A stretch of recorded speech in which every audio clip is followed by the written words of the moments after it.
Skin beauty issues తో struggle అవుతున్నారా? 150+ clinics ఉన్న అడ్వాన్స్డ్ గ్లో స్కిన్ లో ఫ్రీ కన్సల్టేషన్ కోసం కాల్ చేయండి. నమస్తే, నేను విజయ్. ఇవాళ ఇండియా ఇంగ్లాండ్ మధ్య జరగబోతున్నటువంటి T20 వరల్డ్ కప్ సెమీఫైనల్ మ్యాచ్లో ఇండియా అవలేలుగా ఇంగ్లాండ్ని ఓడిస్తుందా, లేదంటే వెస్టిండీస్ మీద గెలవడానికి ఎంత కష్టపడిందో అలాంటి పరిస్థితులు మళ్ళీ రిపీట్ అవుతాయి. సో వాంకేడి స్టేడియంలో ముంబైలో జరగబోతున్నటువంటి ఇవాల్టి మ్యాచ్ హై వోల్టేజ్ మ్యాచ్గా మారబోతుందా? ఎస్, దీని గురించి డిస్కస్ చేద్దాం. మనతో పాటున్నారు సీనియర్ స్పోర్ట్స్ అనలిస్ట్ చంద్రశేఖర్ గారు. చంద్రశేఖర్ గారు, అందరూ ఎదురు చూస్తున్నారు. సో ఈ మ్యాచ్ని గెలిచేస్తే మనం ఫైనల్కి వెళ్ళిపోతాం, ఇంకొక 2 మెట్లు మాత్రమే ఉన్నాయి కప్పుని గెలవడానికని మొత్తం కోట్లాది మంది ఫ్యాన్స్ అంతా ఆసక్తిగా ఎదురు చూస్తున్నారు. కరెక్టే అంటారా? Of course this is semifinals కాబట్టి ఇది గెలిస్తే మనం ఫైనల్స్ కి వెళ్తాం. ఎట్లాగో ఫైనల్స్ లో కనుక New Zealand already decided opponent. So కాబట్టి న్యూజిలాండ్ మీద కూడా గెలిచేట్లయితే yes, third time T20 world cup గెలుచుకునేటువంటి అవకాశం ఉంటుంది. మోర్ ఓవర్ మనం ఇప్పుడు డిఫెండింగ్ ఛాంపియన్ గా ఉన్నాం కాబట్టి ఆ హిస్టరీని కూడా క్రియేట్ చేసేటువంటి అవకాశం ఉంటుంది. ఒకటి, హోస్టింగ్ కంట్రీ ఇంత మటుకు T20 వరల్డ్ కప్ గెలవలేదు. నెంబర్ 2, డిఫెండింగ్ ఛాంపియన్ హోదాలో దిగినటువంటి ఏ జట్టు కూడా దాన్ని రెండోసారి వరుసగా గెలవలేదు. సో కాబట్టి ఆ 2 రకాలైనటువంటి రికార్డ్ ని బ్రేక్ చేసే అవకాశం కూడా ఇండియా ముందుంది. It's only 2 steps away from now. So ముఖ్యంగా ఇంగ్లాండ్ విషయానికి వస్తే న్యూజిలాండ్తో గెలవడానికి కాస్త ఇబ్బంది పడింది. సో మనం చూసాం ఆ పరిస్థితులు కూడా. సో అయితే ఇప్పుడు ఇంగ్లాండ్తో మనం ఏ విధంగా పోటీ పడేటువంటి అవకాశం ఉంది? సో ఇంగ్లాండ్తో అవలీలుగా గెలిచేటువంటి అవకాశం ఉందా, లేదంటే కష్టపడాల్సినటువంటి సిచ్యువేషన్ ఏమన్నా ఉంటుంది? లేదు, ఇంగ్లాండ్ విషయానికి వచ్చేటప్పటికి right time they are gearing up. అంటే ఈ వరల్డ్ కప్ ప్రారంభానికి ముందు మనం కనుక గమనించినట్లయితే ఇంగ్లాండ్ పెద్ద కన్సన్ట్రేషన్ లోకి తీసుకున్నటువంటి టీం ఏది లేదు. మిగిలినటువంటి వాళ్ళు ఇంగ్లాండ్ మాకేదో ఒక బలమైనటువంటి ప్రత్యర్థి అవుతారు అనేటువంటిది కానీ, లేకపోతే వాళ్ళు సెమీఫైనల్స్ దాకా పోటీలో ఉంటారు అనేటువంటి ఆ రకమైన అంచనాలు ఏమీ లేకుండా దిగినటువంటి one of the team England.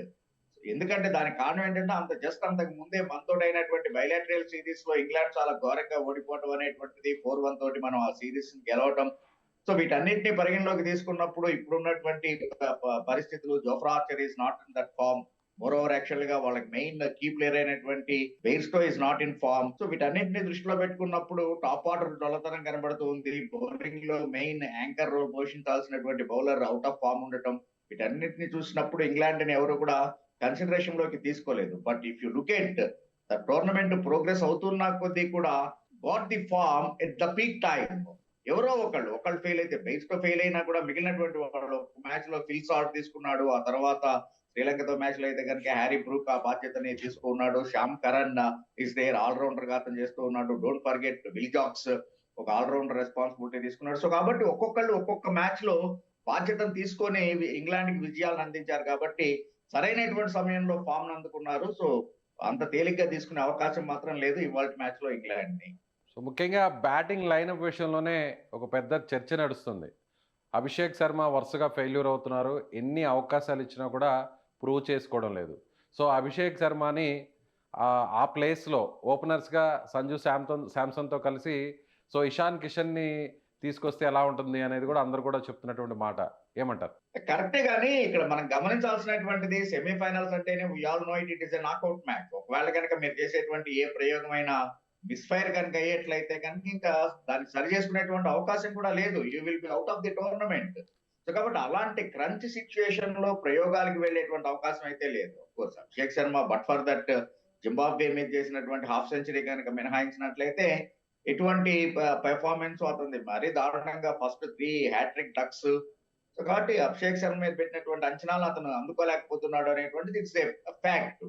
Everybody will accept with that.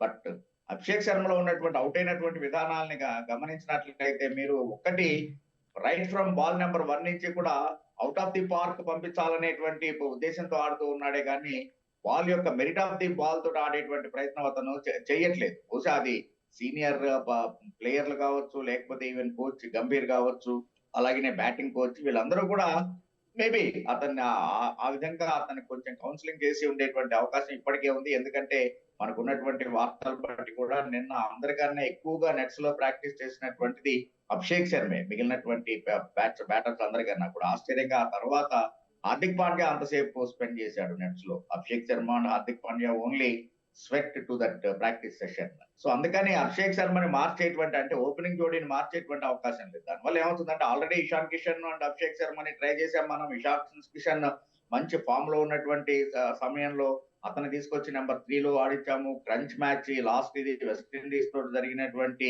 Super 8 దాంట్లో మనం ఇషాన్ కిషన్ ని నెంబర్ 3 లో ఆడించాము. సో కాబట్టి ఆల్రెడీ అతను నెంబర్ 3 ఏస్ అనేటువంటి దానికి ప్రిపేర్ అయిపోయి ఉన్నాడు. అలాంటి సందర్భంలో మళ్ళా కనుక షఫిల్ చేసేట్లయితే ప్లేయర్ మీద ఒత్తిడి అనేటువంటిది పడుతుంది. అందుకనే గ్యారీ కిస్టన్ మాటని కనుక గమనించినట్లయితే డెఫినెట్ గా ఒక్కొక్క దానికి ఒక్కొక్క స్పెషలిస్ట్ ప్లేయర్ ఉంటాడు. ఒకసారి అతన్ని కనుక అతను అక్కడ కుదురుకునేందుకు మీరు కొంత సమయం ఇచ్చిన తర్వాత మళ్ళా మార్పులు చేర్పులు చేసేట్లయితే అతని ఆట మీద ఆ ప్రభావం ఉంటుంది అనేటువంటి. So you have to remember all these we have to. అందుకని ఇప్పుడు మార్చేటువంటి బ్యాటింగ్ ఆర్డర్ ని మార్చే అవకాశం అయితే నాకు కనబడలేదు. ఒకటి లెఫ్ట్ అండ్ రైట్ కాంబినేషన్ కనిపిస్తూనే ఉంది. అండ్ అభిషేక్ శర్మ ఒకవేళ సెటిల్ అయితే కనుక ఎంత విధ్వంసకరమైనటువంటి more than Sanju Samson or even more than Ishan Kishan. So అందుకని I don't think there will be any changes in the batting order for. కానీ ఆ ప్రెషర్ ని హ్యాండిల్ చేయలేకపోతున్నాడు. అంటే ఈ T20 వరల్డ్ కప్ లో చూస్తే ఎక్కడ కూడా స్వేచ్ఛగా ఆడే పరిస్థితి అభిషేక్ శర్మ ఆటలో కనిపించట్లేదు. సో నార్మల్గా ద్వైపాక్షిక సిరీస్లో చూసినట్లయితే మనకి అభిషేక్ శర్మ అద్భుతంగా ఆడారు. కానీ వరల్డ్ కప్లకు వచ్చేసరికి అక్కడ చతికిలు పడిపోయేటువంటి పరిస్థితి కనిపిస్తుంది. ఏమంటారు?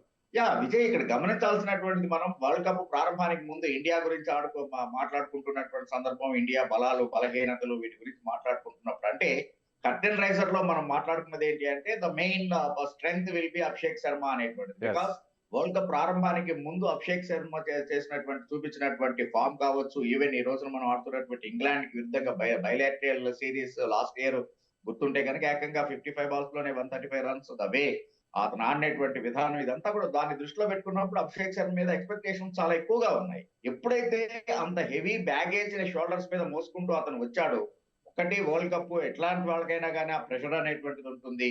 రెండోది హై ఎక్స్పెక్టేషన్స్, టీం మొత్తం నా మీదే రిలే అయింది అనేటువంటి భావనలో అతను ఉండటం, ఇంకా ఇమ్మెచ్యూర్డ్ ఒక రకంగా చెప్పుకోవాలని. Because his international career is very less compare చేసుకుంటే కనుక. సో ఈ ఫ్యాక్ట్స్ అన్నింటినీ మీరు కన్సిడరేషన్ లోకి తీసుకున్నట్లయితే కనుక సహజంగా ఆ ఒత్తిడిని హ్యాండిల్ చేయడంలో ఎప్పుడైతే హై ఎక్స్పెక్టేషన్స్ ఉంటాయో వాటిని ఇంకా డబుల్ చేయాలి నా నుంచి ఉండేటువంటి ఎక్స్పెక్టేషన్ అనేటువంటి ఆ ఇమ్మెచ్యూరిటీనెస్ వల్ల అభిషేక్ శర్మ ఫెయిల్ అయినటువంటి విధానం చూసాం. But over the matches first 3 hattrick డ్రగ్స్ తర్వాత అతను వికెట్ మీద ఆగినటువంటి విధానం కావచ్చు, లేకపోతే కనుక ఒకసారి కుదురుకున్న తర్వాత జింబాబేతో ఆడినటువంటి ఇన్నింగ్స్ కావచ్చు కాక ఈవెన్ యాక్చువల్ గా లాస్ట్ వెస్టిండీస్ తో జరిగినటువంటిది కూడా కేవలం 10 runs చేయొచ్చు కాక వే యాక్చువల్లీ హిట్ ది బౌండరీ ఆ 6 కొట్టినటువంటి దాని కనుక చూస్తే కనుక అతని కాన్ఫిడెన్స్ లెవెల్ ఎంత ఉంది అనేటువంటిది అర్థమవుతుంది.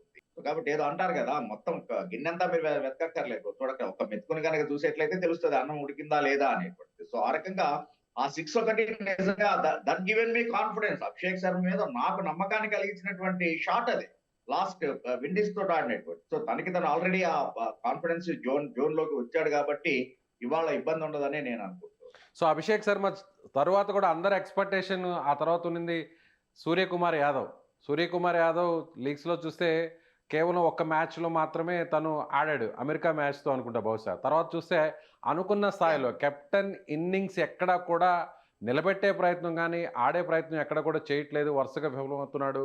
అనుకున్న విధంగా కూడా సో అతను స్టాండర్డ్గా ఒక బ్యాటింగ్ని కొనసాగించలేకపోతున్నాడు అనేటువంటి విమర్శలు ఉన్నాయి. ఏమంటారు?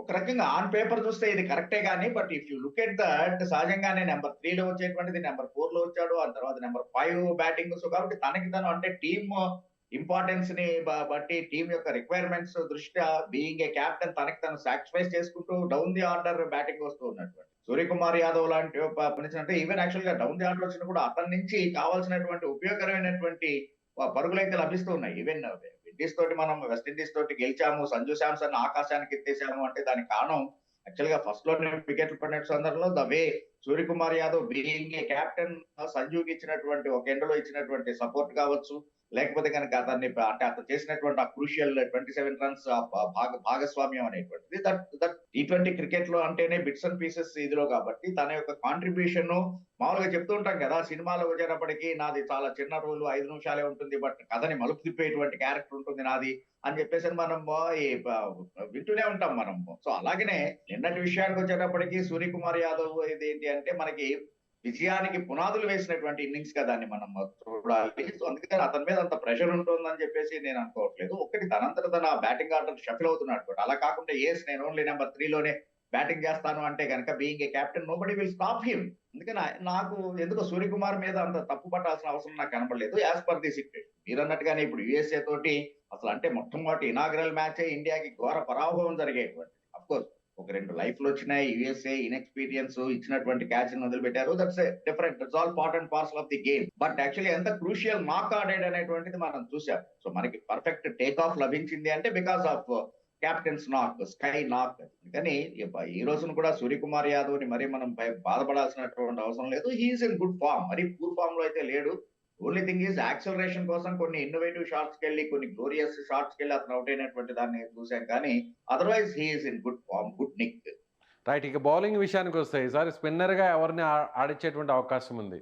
వరుణ్ చక్రవర్తి ప్లేస్లో కుల్దీప్ యాదవ్ని తీసుకునేటువంటి ఛాన్సెస్ ఏమైనా ఉంటాయా? ఇది కొంచెం ట్రిక్కీనే. ఈవెన్ అంటే టీమ్ మేనేజ్మెంట్ కూడా డెసిషన్ తీసుకోవడం విషయంలో కొంచెం కష్టమైనటువంటి ఇది. అంటే ఏదో సునాయాసంగా డెసిషన్ తీసుకోలేదు. ఒకటి Kuldeep Yadav is number 1 bowler and very successful bowler, break through ఇవ్వగలిగినటువంటి బౌలర్.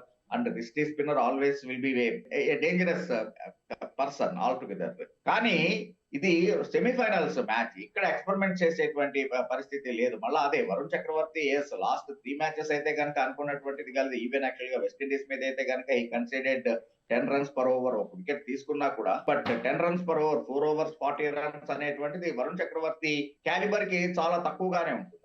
అట్లా అని చెప్పేసి అని దాన్ని దృష్టిలో పెట్టుకొని ఇచ్చేసేటువంటి బౌలింగ్ లో మార్పు చేసేటువంటి అవకాశం కూడా లేదు. బట్ అంటే if you look at the positive side, even actual గా వెస్టిండీస్ ఓపెనింగ్ జోడీ చాలా బాగా వెళ్తున్నటువంటి సందర్భంలో ఫస్ట్ గేట్స్ ఓపెన్ చేసినటువంటిదే వరుణ్ చక్రవర్తి. షాయ్ హోప్ ని కనుక బౌల్డ్ చేయకపోయి ఉంటే కనుక డెఫినెట్ గా ఆ జోడీ ఇంకొక 2-3 overs వెళ్ళుంటే వాళ్ళు ఇంకొంచెం అంటే అట్లీస్ట్ 200+, 220, 225 దాకా వెళ్ళేటువంటి అవకాశం ఉండేది. సో కాబట్టి ఫస్ట్ బ్రేక్ త్రూ ఇచ్చినటువంటిది వరుణ్ చక్రవర్తి. అలాగనే not only last match West Indies తో జరిగిందే కాకుండా కనుక మీరు చూసినట్లయితే ఆల్మోస్ట్ వరల్డ్ కప్ విషయానికి వచ్చేవాడికి ప్రతి దాంట్లోనూ కూడా ఫస్ట్ మనకి బ్రేక్ త్రూ ఇచ్చినటువంటిది, లేకపోతే కనుక సెకండ్ వికెట్ పార్ట్నర్షిప్ బాగా వెళ్తున్నటువంటి అగైన్ ఆ పార్ట్నర్షిప్ ని బ్రేక్ చేసినటువంటిది, ఏదైనా సరే క్రూషియల్ వికెట్ తీసుకున్నటువంటిది వరుణ్ చక్రవర్తి. అదే కంపారిజన్ ఎందుకు వచ్చింది అంటే కనుక లీగ్ ఫేస్ దాకా వరుణ్ చక్రవర్తి వరుసగా మ్యాచ్ కి 2 wickets 3 wickets అలా తీసుకున్నటువంటిది. The crunch situation towards the end అలాగా వికెట్లు తీయట్లేదు అనే ఉద్దేశంతో మనకు ఆ డిస్కషన్ వస్తుంది. కానీ వరుణ్ చక్రవర్తిని తప్పించేటువంటి ధైర్యం అయితే మేనేజ్మెంట్ చేయదు. I think same Varun and Axar will continue. Right. ఇక వాంఖేడే స్టేడియంలో ఉన్నటువంటి పిచ్, ఇది కొత్తగా తయారు చేసినటువంటి ట్రాక్. ఈ పిచ్ ఇప్పటి వరకు కేవలం 1 మ్యాచ్ మాత్రమే ఆడారు. సో ఎలా ఉండేటువంటి అవకాశం ఉంది? ఇది బౌలింగ్ అనుకూలంగా ఉంటుందా, లేదా యాజ్ ఇట్ ఈస్గా బ్యాటింగ్ అనుకూలించేటువంటి పిచ్గా ఉండేటువంటి ఛాన్సెస్ ఉంటుంది? ఒకవేళ బ్యాటింగ్కి అనుకూలిస్తే ఎన్ని పరుగుల వరకు చేసేటువంటి అవకాశం ఉంది? వాంఖేడే వచ్చేవాడికి one of the luckiest ground for Indian team. మనకి అందరికీ కూడా చాలా ఇష్టం. ఓల్డెస్ట్ అండ్ హిస్టారిక్ ఇది ఉన్నటువంటిది. Don't forget 2011 world cup Sri Lanka మీద మనం గెలిచినటువంటిది. సో కాబట్టి అదే వాంఖేడే స్టేడియం లో మనకి చాలా లక్కీగా ఉన్నటువంటి గ్రౌండ్ అది. ప్లస్ ఇప్పుడున్నటువంటి T20 ఫార్మెట్ డెఫినెట్ గానే ఆల్ స్పెక్టేటర్స్ అంటే క్రికెట్ లవర్స్ ఎక్స్పెక్ట్ ది బ్యాటింగే కానీ ఏదో 50 runs 60 runs 100 below 100 runs all out అయిపోయేటువంటి వికెట్ ని ఎప్పుడు ఎక్స్పెక్ట్ చేయరు. సో కాబట్టి డెఫినెట్ గా బ్యాటింగ్ ఫ్రెండ్లీగానే ఉంటుంది. Same time Wankhede it's nature by nature, ఎందుకంటే అక్కడ ఉండేటువంటి ఆ సముద్రపు గాలులు ఇది దాని వల్ల మీడియం పేసర్ కి ఇనిషియల్ గానే మంచి మూవ్మెంట్ లభించేటువంటి ఇది ఉంటుంది. Later on it helps the spinners అంటే స్లో ట్రాక్ గా ఉండేటువంటిది ఉంటుంది. కాబట్టి so both batting and bowling కి అనుకూలించేటువంటి వికెట్. అండ్ బౌండరీ లైన్ కూడా చాలా చిన్నది కాబట్టి definitely expect boundaries and sixers like a rain. So toss కీలకంగా మారే అవకాశం ఏమైనా ఉంటుందా? డెఫినెట్ గానే రంచ్ మ్యాచ్ ఇది, సెమీఫైనల్స్. సో కాబట్టి ఎప్పుడైనా కానీ toss will play the key role, అందులో అనుమానం ఏం లేదు. అండ్ అక్కడ లక్కీగా ఏంటంటే ఎటువంటి వాన్ ఎఫెక్ట్ అనేటువంటిది లేదు, రెయిన్ థ్రెట్ అది లేదు. కాబట్టి ఏదో డిఎల్ఎస్ ని దృష్టిలో పెట్టుకొని మనం ఆడాలా ఏంటి అనేటువంటిది కాకుండా అట్లాగా ఉంటే కనుక కొంచెం ఆ ప్రెషర్ ఉండేట్లయితే కెప్టెన్ డబుల్ మైండ్ లో ఉంటాడు whether to go for batting or fielding అనేటువంటిది. బట్ ఇక్కడ క్లియర్ కట్ సిచ్యుయేషన్ కాబట్టి ఐ థింక్ టాస్ గెలిచినటువంటి కెప్టెన్ ముందు బ్యాటింగ్ చేయడానికే ఇష్టపడతాడు. సో ఫస్ట్ బ్యాటింగ్కే ప్రయారిటీ ఇస్తా అంటారు? Yeah, of course. Any team, Because England if you are have India? something, if your bank is full, natural గానే you will draw at any time. అలాగే కాకుండా ఎర్నింగ్ ఇదిలో ఉండాలంటే కొంచెం ప్రెషర్ ఉంటుంది. కాబట్టి అంటే చేసేటప్పుడు ఎప్పుడు కూడా ఇట్స్ కామన్ సేయింగ్. ప్రతి డాట్ బాల్ మన రిక్వైర్డ్ రేట్ పెంచుతూ ఉంటుంది. సో కాబట్టి ఆటోమేటిక్ గా ప్రెషర్ అనేటువంటిది. కానీ మనకి బౌలింగ్ అనేది బలహీనంగా ఉంది బ్యాటింగ్‌తో కంపేర్ చేస్తే. సో, అలాంటి సాహసం చేసే అవకాశం ఉందంటారా? ఫస్ట్ బ్యాటింగ్ తీసుకునేటువంటి ఛాన్సెస్ ఉందంటారా? అంటే ఫస్ట్ బౌలింగ్ చేసేస్తే చాలా అద్భుతంగా ఉండి సెకండ్ బౌలింగ్ చేస్తే గనుక దిగజారిపోయేటువంటిది కాదు కదా! బౌలింగ్ వనరులు మనం ఏదైతే 11థ్ దిగుతున్నామో అది let it be bowling first are bowling second ఒకటే ఉంటుంది సేమ్ ఇది. ఇంకా మోర్ ఓవర్ యాక్చువల్ గా ఏంటి అంటే గనక సహజంగానే సెకండ్ ఫీల్డింగ్ చేసేటప్పుడు నేను అదే అనేటువంటిది. ఫస్ట్ బ్యాటింగ్ చేసి say if you have in your mind 190 will be A pass score. If you get anything more than that 200, 210 runs if you could able to score that automatic గానే bowler కి confidence అనేటువంటిది వస్తుంది. అలాగా కాకుండా ఇక్కడ మీరు గమనించాల్సినటువంటి two sides చూడాల్సిన పరిస్థితి ఉంటుంది విజయ్. యెస్. ఒకటి ఫస్ట్ మనం బౌలింగ్ చేస్తూ ఉన్నాము. వాళ్ళకి ఉన్నటువంటి బ్యాటింగ్ డెప్త్ ఏంటి అనేటువంటిది చివరికి విల్ జాక్స్ దాకా కూడా మంచి బ్యాటింగ్ ఉన్నటువంటిది. అంటే number 8 also can bat. So కాబట్టి అలాంటి సిచ్యుయేషన్ లో ఒక జోస్ బట్లర్ ని మినహాయిస్తే కనుక మిగిలిన వాళ్ళందరూ వాళ్ళకి మంచి ఫామ్ లో ఉన్నారు. సో అట్లాంటి తరుణంలో ఒకవేళ వాళ్ళు కూడా మనం అనుకున్నట్టుగా ఆలోచించి ఫస్ట్ 14 ఓవర్స్, 15 ఓవర్స్, 150 అనేటువంటి దాంతోటి వెళ్ళి ఆ తర్వాత 5 ఓవర్స్ కనుక వాళ్ళు హ్యామర్ చేసి 220, 230 కనుక స్కోర్ చేయగలిగేట్లయితే what will be Indian batting lineup? ఆ ప్రెషర్ ఎలా ఉంటుంది? సో అందుకని instead of that you better bat first and set some score. Bowlers కి కుషన్ ఉంటుంది. ఇలాంటి సెమీఫైనల్స్ మ్యాచ్ లో ఎప్పుడైనా కానీ బౌలర్ కి ఒక కుషన్ ఇవ్వాల్సినటువంటి అవసరం ఉంది కాబట్టి I think India will go for batting. Yes. Batting చేసి ఒకవేళ ఇండియా ఎంత రన్స్ చేస్తే విన్నింగ్ ఛాన్సెస్ ఎక్కువగా ఉంటాయి? అదే ఒకవేళ సెకండ్ బ్యాటింగ్ గాని చేసినట్లయితే ఎన్ని రన్స్ లోపు ఇంగ్లాండ్‌ని కట్టడి చేస్తే మనకి విన్నింగ్ ఛాన్సెస్ ఉండే అవకాశం ఉంటుంది? ఎనీథింగ్ ఆ వికెట్ మీద మనం వికెట్ నేచర్ గురించి మాట్లాడుకుంటున్న సందర్భంలో 9 రన్స్ పర్ ఓవర్ అంటే 180 will be a tough tight total. కాబట్టి అందుకని మనం గనక ఫస్ట్ ఫీల్డింగ్ చేసేట్లయితే 180, 185 లోపు ఇంగ్లాండ్ ని రిస్ట్రిక్ట్ చేసేట్లయితే our chances will be bright. అలాగే ఫస్ట్ బ్యాటింగ్ చేసేటప్పుడు వాళ్ళకున్నటువంటి బ్యాటింగ్ స్ట్రెంగ్త్ ని దృష్టిలో పెట్టుకున్నప్పుడు if you score at least 200 on the board will be a safer side. Okay. So, ఓవరాల్‌గా చూస్తే ఒక సీనియర్ స్పోర్ట్స్ అనలిస్ట్‌గా సో, విన్నింగ్ ఛాన్సెస్ ఎలా ఉంటది? 60-40 65 35 70-30 లేదంటే 50-50 ఛాన్సా? కొంచెం ఇది నాకు ఇబ్బంది కలిగించేటువంటిదే. You try to pull my legs Vijay. But I accept your question. It's very tough one. I feel it is just 55 and 45 in favour of so, tough గానే ఉంటుందయితే. ఇండియాకి, 45% ఇంగ్లాండ్ కి. So you cannot discount England's fighting spirit. So, margin just 5% మాత్రమే ఇచ్చారు. ఇద్దరు రెండు సార్లు world cup గెలిచినటువంటి వాళ్ళమే. ఈవెన్ యాక్చువల్ కంటే బైలాటరల్ సిరీస్ ని మినహాయిస్తే కనుక వరల్డ్ కప్ ఈవెంట్స్ లో ఇద్దరికి ఈక్వల్ 50-50 విన్నింగ్ పర్సంటేజ్ లో ఉన్నటువంటి వాళ్ళమే. ఒకసారి వాళ్ళు గెలిస్తే లాస్ట్ టైం మనం గెలవడం అనేటువంటి. సో వాళ్ళిద్దరు రెండు ఈక్వల్ సైడ్స్. ఫస్ట్ లోనే మనం చెప్పుకున్నట్టుగానే వాళ్ళు they got the form at the right time England. అందుకని పెద్ద మార్జిన్ ఏమి ఉండదు. Definitely it will be India కాబట్టి Indian fans should be in happy mood. So 55 and 45. Otherwise it is 100% 50-50. Right sir. Right. Thank you so much. So, ఎక్సలెంట్‌గా మీరు మీ అనాలిసిస్‌ని ఇచ్చారు. చూద్దాం మరికొన్ని గంటల్లో ప్రారంభం కాబోతున్నటువంటి ఇండియా, ఇంగ్లాండ్ సెమీఫైనల్ మ్యాచ్ కోసం యావత్తు దేశమంతా కూడా కోట్ల మంది భారతీయులు, క్రికెట్ ఫ్యాన్స్ ఎదురు చూస్తున్నారు.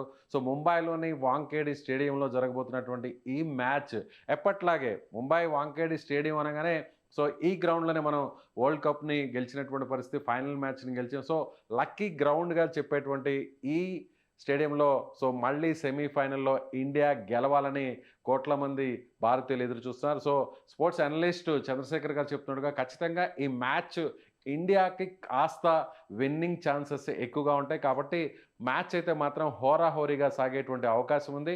సో, ఇండియాకి 55% గెలిచేటువంటి అవకాశాలు ఉంటే సో, ఇంగ్లాండ్‌కి 45% విన్నింగ్ ఛాన్సెస్ ఉన్నట్టుగా ఆయన చెప్తున్నారు. మీరేమనుకుంటున్నారు? సో, ఇండియా గెలిస్తే ఎంత విన్నింగ్ ఛాన్సెస్ ఉంటాయి? ఇండియా ఒకవేళ ఫస్ట్ బ్యాటింగ్ చేస్తే ఎంతలోపు ఇండియా స్కోర్ చేస్తే విన్నింగ్ ఛాన్సెస్ ఉంటాయి? ఒకవేళ ఇండియా సెకండ్ బ్యాటింగ్ చేస్తే ఇంగ్లాండ్‌ని ఎంత రన్స్ లోపు కట్టడి చేయాలి? యెస్. మీ అభిప్రాయాన్ని కామెంట్ రూపంలో తెలియచేయండి. Thank you so much.